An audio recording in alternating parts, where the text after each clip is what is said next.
Hello everyone, welcome. शुरू करते हैं। चलिए, क्लास 11th केमिस्ट्री में जो इक्विलिब्रियम वाला जो चैप्टर है आपका, इसको वेरी इंपॉर्टेंट चैप्टर है फिज़िकल केमिस्ट्री का और काफ़ी लेंदी चैप्टर है। तो आप पूरी प्लेलिस्ट देखिएगा, इसमें और भी आपको बहुत सारी चीज़ें जानने को मिलेगी।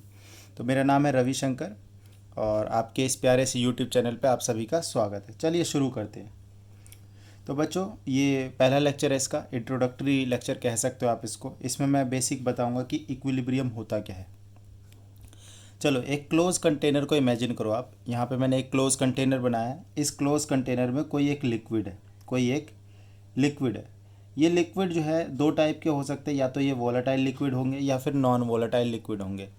वोलेटाइल लिक्विड वो लिक्विड होते हैं जो वेपर में कन्वर्ट हो सकते हैं रूम टेम्परेचर पे, और नॉन वोलेटाइल ऐसे लिक्विड होते हैं जो वेपर में कन्वर्ट नहीं हो सकते रूम टेम्परेचर पे। चलिए मान के चलते ये जो लिक्विड है ये वोलेटाइल लिक्विड है। ठीक है, ये कैसा लिक्विड है? वोलेटाइल लिक्विड है। वोलेटाइल लिक्विड है तो इसके जो लिक्विड के जो पार्टिकल है वेपर में कन्वर्ट होंगे। और आप ध्यान दीजिए, ये क्लोज कंटेनर मैंने लिया हुआ है। तो इसके इस लिक्विड के वेपर्स बनेंगे, मतलब जो मॉलिक्यूल की जिनकी काइनेटिक एनर्जी ज़्यादा होगी वो एस्केप आउट हो जाएंगे और इस तरीके से ये वेपर के फॉर्म में आ जाएंगे। ठीक है, ये चीज़ होगी वेपर।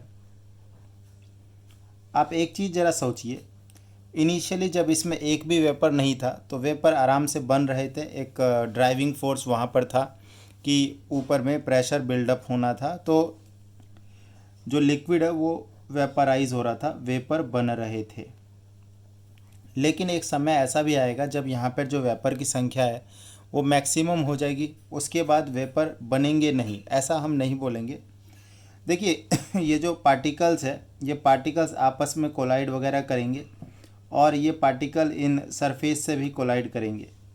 इस सरफेस से कोलाइड करने के बाद या फिर पार्टिकल आपस में कोलाइड करने के बाद एक संभावना ये भी रहेगी कि ये जो वेपर पार्टिकल है ये वापस लिक्विड बन जाए, मतलब कंडेंसेशन हो जाए, कंडेंसेशन होने लगे।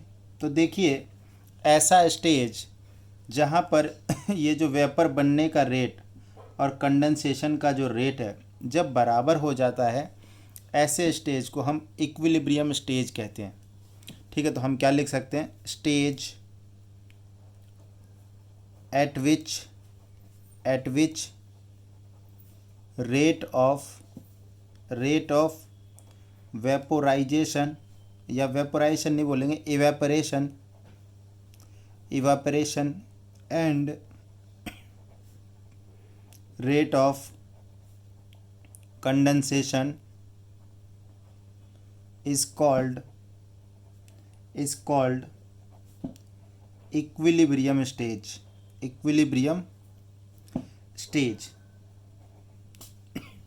समझ में आया आपको? मतलब इक्विलिब्रियम स्टेज किसको बोलेंगे? जहाँ पर जो वेपराइजेशन का जो रेट है और कंडेंसेशन का जो रेट है बराबर हो जाए। ठीक है, तो सिंपल सी बात है, जैसे कि इधर एक लिक्विड है और इस साइड में ये गैस है या फिर वेपर है, तो जिस रेट से ये इधर जा रहा है उसी रेट से ये इधर भी आ रहा है। या फिर इसको सिंपली ऐसे भी बना सकते हो, डबल हेडेड एरो, कि भाई लिक्विड गैस में कन्वर्ट हो रहा है और गैस लिक्विड में कन्वर्ट हो रहा है। तो बच्चों, अगर आपसे ये पूछे कि एट इक्विलिब्रियम क्या है, तो एट इक्विलिब्रियम आप बोलोगे कि रेट ऑफ फॉरवर्ड रिएक्शन बराबर है रेट ऑफ बैकवर्ड रिएक्शन। आप इस चीज़ को ध्यान रखिए, जितना फॉरवर्ड रेट है उतना ही बैकवर्ड रेट है। हम ये नहीं बोलेंगे कि रिएक्शन स्टॉप हो गई है, रिएक्शन स्टॉप नहीं होती है। क्या होता है, जो फॉरवर्ड रेट होता है और बैकवर्ड रेट होता है वो बैलेंस हो जाता है, वो बराबर हो जाता है। क्लियर है?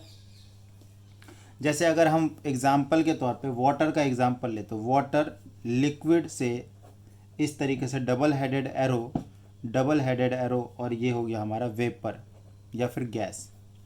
ये वाटर का एग्जाम्पल हो गया कि वाटर लिक्विड और रिवर्सिबल वाटर वेपर, मतलब वाटर वेपर में भी बन रहा है और वेपर कंडेंस होके वापस लिक्विड में भी आ रहा है। ठीक है, डबल एरो हेड, ये जो डबल हेडेड एरो है इसका मतलब आप ध्यान रखिए, इसका मतलब ये है कि दोनों प्रोसेस, फॉरवर्ड प्रोसेस और बैकवर्ड प्रोसेस एक साथ चल रही है, या फिर यूँ कह लो कि साइमल्टेनियसली प्रोसीड हो रही है। ठीक है, कि जितने रिएक्टेंट मॉलिक्यूल प्रोडक्ट बन रहे हैं उतने ही प्रोडक्ट मॉलिक्यूल रिएक्टेंट भी बन रहे हैं, ये इक्विलिब्रियम पे हो रहा है। इसकी वजह से जो कंसंट्रेशन ऑफ जो रिएक्टेंट एंड प्रोडक्ट है वो चेंज नहीं होगा। Therefore we can say that the concentration of reactant and product concentration of reactant and product does not change at equilibrium state clear है चीज़ें। Concentration of reactant and product equilibrium state पे change नहीं होते हैं। ठीक है, क्योंकि देखिए आप खुद ही देखिए, जितना रिएक्टेंट प्रोडक्ट बन रहा है उतने ही प्रोडक्ट वापस रिएक्टेंट बन रहे हैं, तो कंसंट्रेशन चेंज होने की कोई बात ही नहीं है। कंसंट्रेशन कब चेंज होगा? जब रिएक्टेंट प्रोडक्ट बन रहा हो, या फिर ज़्यादा रिएक्टेंट प्रोडक्ट बन रहा हो, प्रोडक्ट से रिएक्टेंट कम आ रहा हो। तो ऐसा कुछ नहीं है, क्योंकि देखो रेट ऑफ फॉरवर्ड और रेट ऑफ बैकवर्ड बराबर है, इसीलिए कंसंट्रेशन कांस्टेंट रहेंगे। ठीक है, जैसे कि कुछ एनसीईआरटी में आगे आप देखोगे कि कुछ फिजिकल प्रोसेसेस होते हैं। फिजिकल प्रोसेस कौन से प्रोसेस होते हैं? फिजिकल प्रोसेस ऐसे प्रोसेस को बोलते हैं जिसमें स्टेट चेंज हो रहा हो। ठीक है, आपने फिजिकल प्रोसेस में मतलब मेनली फेज ट्रांसफॉर्मेशन आपको देखने को मिलेगा। Phase transformation. ठीक है, जैसे कि देखो सॉलिड जो है, सॉलिड ये कन्वर्ट होगा बच्चे लिक्विड में, और लिक्विड कन्वर्ट होगा सॉलिड में। तो एक तो ये हो गया। इस प्रोसेस को हम क्या बोलते हैं? इस प्रोसेस को बोलते हैं फ्यूज़न। ठीक है, जो फॉरवर्ड प्रोसेस है इसको बोला जाता है फ्यूज़न, और जो बैकवर्ड प्रोसेस है इसको बोला जाता है डिपोजिशन। ठीक है, साइमल्टेनियसली ये हमारा एक फेज ट्रांसफॉर्मेशन का प्रोसेस हुआ। पहला ये हो गया। सिमिलरली जैसे लिक्विड है, ठीक है, इसको ऐसे भी बना सकते हैं। देखिए ये ऐसे और ऐसे, लिक्विड से गैस बने और गैस से लिक्विड बने, डबल हेडेड एरो। तीसरा एग्जांपल मैं यहाँ पे ले सकता हूँ, सॉलिड से गैस और गैस से सॉलिड, इस तरीके से। ठीक है, आप देखिए आपको पता ही होगा, सॉलिड से लिक्विड फ्यूज़न कहते हैं, जिसको मेल्टिंग भी बोलते हैं आप लोग। लिक्विड से गैस जो ये वेपराइजेशन है, और गैस से लिक्विड में कंडेंसेशन है। सॉलिड से गैस में इसको सब्लिमेशन कहा जाता है, और गैस से सॉलिड इसको डिपोजिशन कहते हैं, और यहाँ पर ये चीज़ जो है इसको सॉलिडिफिकेशन कहते हैं। ठीक है, चलिए अब एक एक करके अच्छे से इसको डिटेल में पढ़ते हैं। तो पहला, ये जो सॉलिड सॉलिड इक्विलिब्रियम है, सॉलिड लिक्विड इक्विलिब्रियम है, इस वाले को, ये फर्स्ट वाला सॉलिड लिक्विड इक्विलिब्रियम। अब चलिए इसको देखते हैं, इसमें क्या क्या चीज़ें हैं। तो जैसे अगर हम एग्जांपल ले आइस और वाटर, तो आप एक देखो, जब सॉलिड लिक्विड, ये तो सॉलिड है और ये लिक्विड है, और मैं इसके बीच में एक इक्विलिब्रियम बोल रहा हूँ। तो इसका क्या मतलब है? पहले ज़रा समझिए ये प्रोसेस क्या है। ये प्रोसेस क्या, आइस मेल्ट हो रही है वाटर में, या फिर वाटर कन्वर्ट हो रही है आइस में। तो आपने दो वर्ड मेल्टिंग एंड फ्रीजिंग के बारे में सुना होगा। Melting point and freezing point. देखिए मेल्टिंग पॉइंट वो टेम्परेचर होता है, छोटी क्लास में पढ़ते, जहाँ पे एक सॉलिड लिक्विड में कन्वर्ट होती है। या फिर फ्रीजिंग एक वो पॉइंट होते हैं जहाँ पे कोई लिक्विड सॉलिड में कन्वर्ट होती है। तो ये देखिए ये इनकम्प्लीट चीज़ है। हम यूँ बोलेंगे कि मेल्टिंग या फिर फ्रीजिंग वो टेम्परेचर होता है जहाँ पर सॉलिड लिक्विड आपस में इंटरचेंज हो रहे होते हैं। मतलब सॉलिड लिक्विड में बदल रहा होता है, और लिक्विड जो है वो सॉलिड में कन्वर्ट हो रहा होता है। ऐसा उल्टा फुल्टा नहीं पढ़ेंगे, सिंपल सी बात है। What is melting and freezing, या फिर मेल्टिंग टेम्परेचर और फ्रीजिंग टेम्परेचर क्या है, या फिर मेल्टिंग पॉइंट फ्रीजिंग पॉइंट क्या है। Melting point is the temperature at which solid and liquid interchange या फिर converted in each other.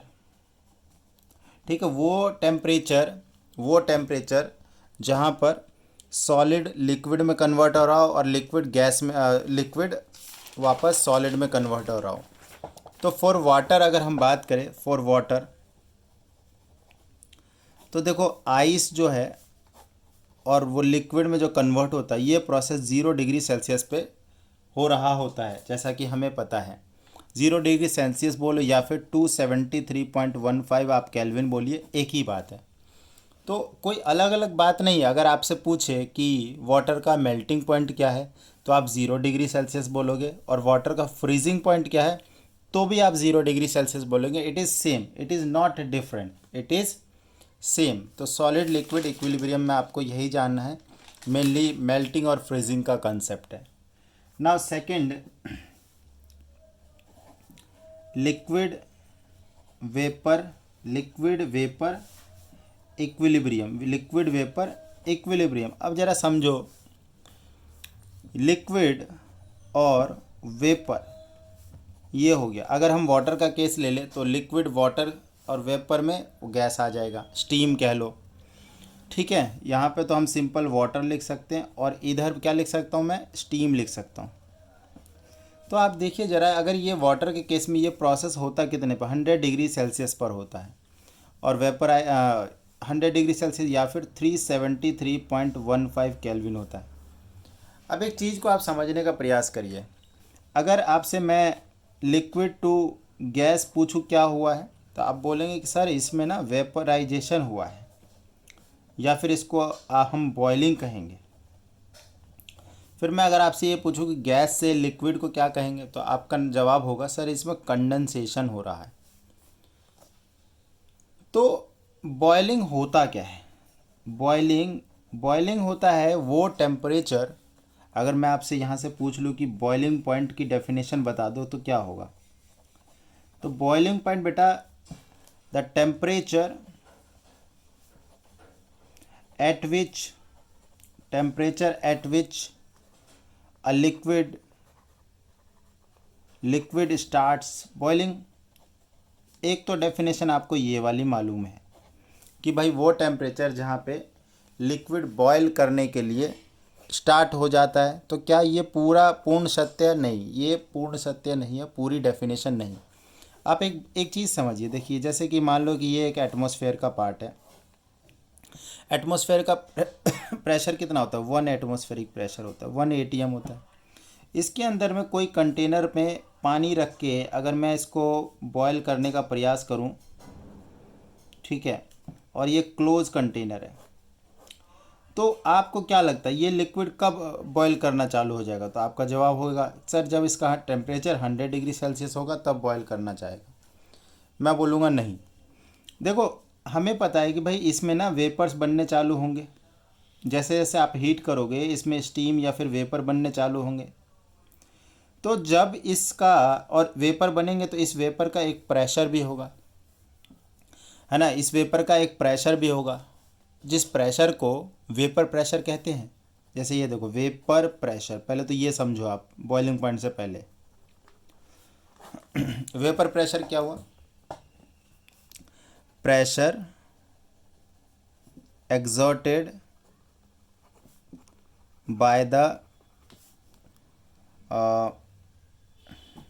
vapors of a liquid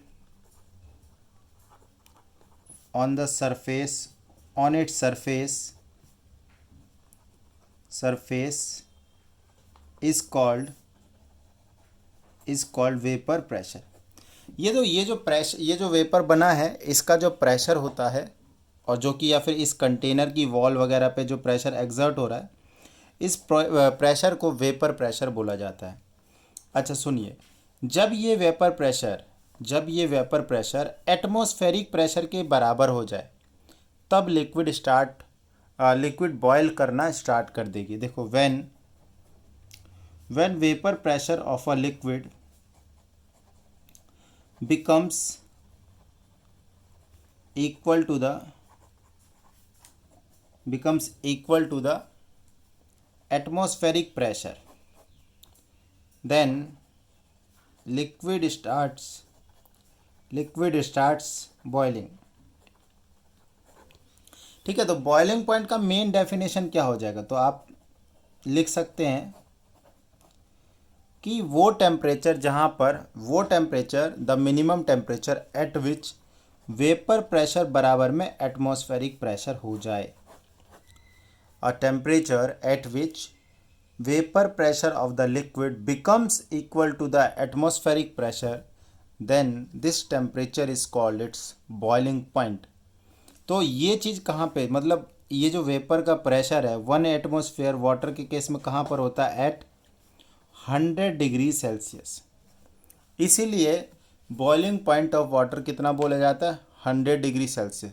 तो एक सवाल दिमाग में और उठेगा कि सर अगर मान लो किसी वजह से ये जो 1 एटमॉस्फेरिक प्रेशर है अगर कम हो जाए, मान लो कि ये 0.9 एटमॉस्फेयर है, क्या वाटर का बॉइलिंग पॉइंट भी कम हो जाएगा, क्योंकि 0.9 तो 1 से कम होता है. तो आंसर है यस.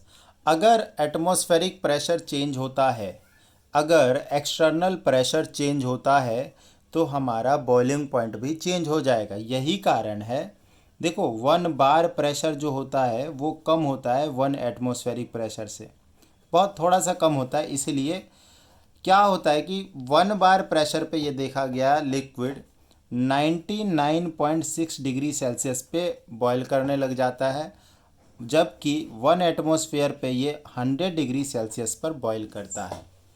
1 बार प्रेशर देखो, जैसे माउंटेनियस एरिया जो होते हैं ना, हिली एरिया, वहाँ पे pressure as compare to surface जो प्लेन जिनमें हम लोग रहते हैं, वहाँ पे प्रेशर थोड़ा सा कम रहता है. रिलेशन के तौर पे मैं ये बता सकता हूँ कि 1 एटमॉस्फेरिक प्रेशर होता है 1.01325 बार. तो आप देख रहे हो बहुत थोड़ा सा ही ज़्यादा है, बट ज़्यादा तो है. तो 1 एटमॉस्फेरिक प्रेशर ज़्यादा होता है, इसीलिए 1 एटमॉस्फेयर पे बॉइलिंग पॉइंट वाटर का ज़्यादा होता है और 1 बार पे बॉइलिंग पॉइंट थोड़ा सा कम होता है. अगर ये वेपर प्रेशर एटमॉस्फेरिक प्रेशर और कम हो जाए तो ये बॉइलिंग पॉइंट और भी कम हो जाएगा. ठीक है, तो अगर आपसे वाटर का अगर आपसे ये पूछे कि वाटर का बॉइलिंग पॉइंट कितना है, तो आप क्या जवाब देंगे, तो आप बोलेंगे 100 डिग्री सेल्सियस. और आपसे ये पूछे कि वाटर कंडेंस कितने पे हो जाएगा, तब भी आप बोलिएगा 100 डिग्री सेल्सियस. दोनों ही प्रोसेस क्या होता है, ट्रांसफॉर्म होते एक दूसरे में. ठीक है, तो ये स्टेट अटेन कब होगा, इक्विलिब्रियम अटेन कब होगा, व्हेन एट इक्विलिब्रियम, या फिर ये इक्विलिब्रियम स्टेट अटेन कब होगा, जब मैं ये बोलूँगा रेट ऑफ ये देख रहे हो, रेट ऑफ ये जो है ना इवेपरेशन और रेट ऑफ कंडेंसेशन, मतलब वेपर बनना और वेपर कंडेंस होना, जब ये बराबर हो जाए इसी स्टेज को इक्विलिब्रियम स्टेट बोलेंगे. At equilibrium rate of evaporation बराबर रेट ऑफ कंडेंसेशन. क्लियर है इतनी बात है. ठीक है, अब आगे चलते हैं. Third, solid vapour equilibrium. ठीक है, थर्ड वाला, जब सॉलिड डायरेक्टली कन्वर्ट हो जाए वेपर फॉर्म में, मतलब सब्लिमेशन भी बोल सकते हो आप लोग. देखो सॉलिड जो है अगर गैस में जा रहा है तो इस प्रोसेस को सब्लिमेशन कहेंगे. सब्लिमेशन जो फॉरवर्ड प्रोसेस है, और बैकवर्ड में डिपोजिशन बोलेंगे. बैकवर्ड में क्या बोलेंगे, डिपोजिशन. ठीक है, चलिए हम थोड़ा सा पेन दूसरा यूज़ कर लें. ओके, जैसे कुछ एग्जाम्पल मैं लेता हूँ इस तरीके के, ऐसे कुछ एग्जाम्पल, जैसे आयोडीन पता होगा आपको. आयोडीन डायरेक्टली सॉलिड से कन्वर्ट हो जाता है वेपर में, तो ये इस तरीके से इंटरचेंजेबल होता है. आयोडीन सॉलिड से आयोडीन वेपर बन जाता है directly.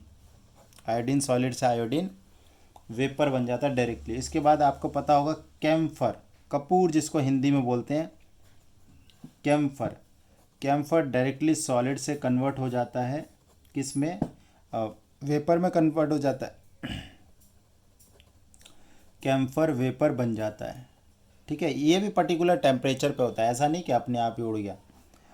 Ammonium chloride, ammonium chloride भी सॉलिड से डायरेक्टली कन्वर्ट हो जाता है अमोनियम क्लोराइड वेपर में। तो ये कुछ एग्जाम्पल है जो आपके एनसीईआरटी की बुक में दिए हुए हैं, तो आपको वहाँ से मैंने ये एक्सट्रैक्ट करके बता दिया। ठीक है, अब देखो ना, ये जो सॉलिड वेपर इक्विलिब्रियम, इसके बाद देखो ये आपको एग्जांपल लर्न कर लेना है। इसके बाद कुछ जनरल कैरेक्टरिस्टिक्स के बारे में देखते हैं फिजिकल प्रोसेस का। सबसे पहली चीज़ देखो इसमें कैरेक्टरिस्टिक्स में पहली चीज़, ये जो इक्विलिब्रियम का जो प्रोसेस है केवल ये क्लोज सिस्टम में अटेन हो सकता है। ये क्लोज सिस्टम में ही अटेन हो सकता है, ओनली पॉसिबल है सिर्फ और सिर्फ क्लोज कंटेनर में। ठीक है, ओपन सिस्टम में अटेन नहीं हो सकता। ठीक है, ओपन सिस्टम में अटेन नहीं हो सकता। दूसरी चीज़, क्योंकि देखो जो ये जो इक्विलिब्रियम स्टेट होता है ये दोनों ही डायरेक्शन में इक्वल रेट से जा रहा होता है, तो हम ये नहीं कहेंगे कि ये स्टैटिक है। ये जो इक्विलिब्रियम जितने भी है केमिस्ट्री में, खासकर जितने भी इक्विलिब्रियम है, ये डायनामिक इक्विलिब्रियम है। कैसे इक्विलिब्रियम है? डायनामिक। डायनामिक का क्या मतलब होता है? जो चीज़ चलती रहेगी, फॉरवर्ड रेट रिएक्शन भी बढ़ रही है, बैकवर्ड भी बढ़ रही है, लेकिन जो रेट है वो बराबर है। ओके, तीसरी चीज़, जो जो मेजरेबल प्रॉपर्टीज़ है वो सारी कांस्टेंट रहेंगी। मेजरेबल प्रॉपर्टीज़,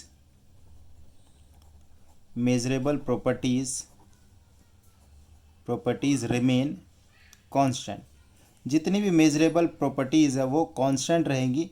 इसीलिए क्या होता है कि जो इक्विलिब्रियम कंडीशन है वो अफेक्ट नहीं होता है। ठीक है, चौथी चीज़, ठीक है तीन ही काफ़ी है।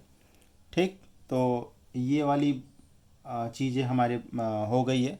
मेनली देखो इस चैप्टर में हमारे पास इक्विलिब्रियम में एक तो फिज़िकल इक्विलिब्रियम या फिर फेज ट्रांसफॉर्मेशन है, दूसरी केमिकल इक्विलिब्रियम और तीसरी आयनिक इक्विलिब्रियम। जिसमें से ये पहला वाला जो बिल्कुल जो इंट्रोडक्टरी है और जिसमें जनरल सी बातें बताई गई है वो हमने यहाँ पे कंप्लीट किया। होपफुली आपको समझ में आया होगा, और आपको समझ में आएगा तो प्लीज़ वीडियो को लाइक वगैरह कर दो। धन्यवाद।